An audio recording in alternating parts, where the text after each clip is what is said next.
Sveiki, aš šiandien jums parodysiu, ką aš veikiu žvejybos stovykloje. Tai kągi, dabar mes važiuosim. Mama! Tai kągi, mes dabar važiuosim į sodybą. Tai žiūrėkite video iki galo.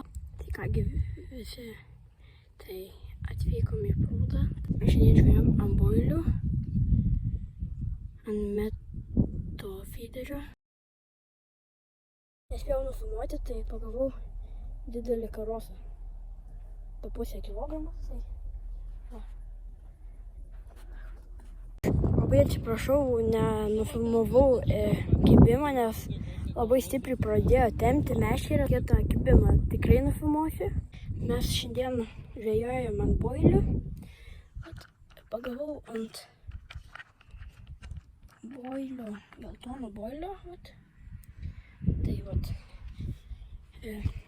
ant boilio pagavau, tai jeigu nežinote, kaip reikia ant meto fiderių žvejoti, tai turi prie kabliuko būti tokia datėlė ir ne į patį vidurį, o į šoną bandykite.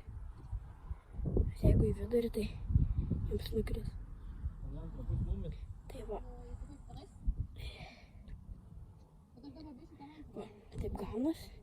Tai kas puola, tai va, pasidedam pašarą. Tai parodysiu, kaip viskas gaunas. Ir čia vat dedasi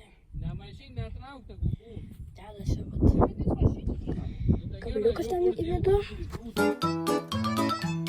Pabarstom ir įdedam pašarą ir uždedam.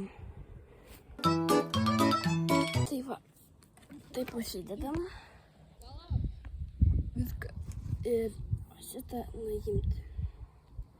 Tik paspaudinės stipriai.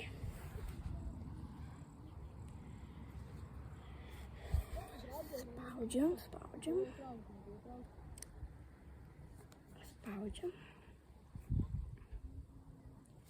Va, taip gaunas. Ir aš pasišėriau kas 5 minutės. Ir va, jau užkibo karosas didelis, tai smagu. Gal ir lynas dar užkibs, tai žiūrėsim. Va, užsimetėm, tai panašiai per vidurį prūdo. Ir biškelį reikia tempti, kad matytųsi kibimas visas. Tai dabar jums parodysiu, kaip kimba. Tai va, kol mes žvejojam, vienas berniukas traukė 20 kg karpį. To išlys gražuolis.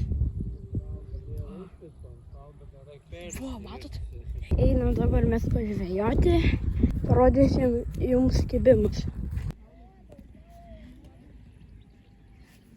Atėjom.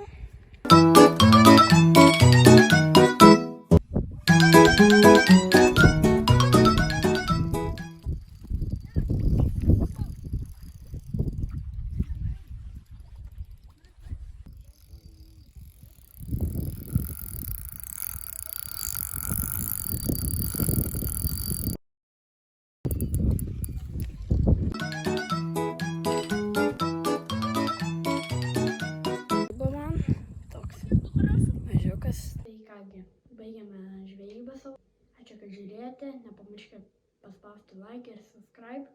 Jeigu norite sužinoti, kokioje aš stovykloje žvejojau, tai parašykite į komentarus.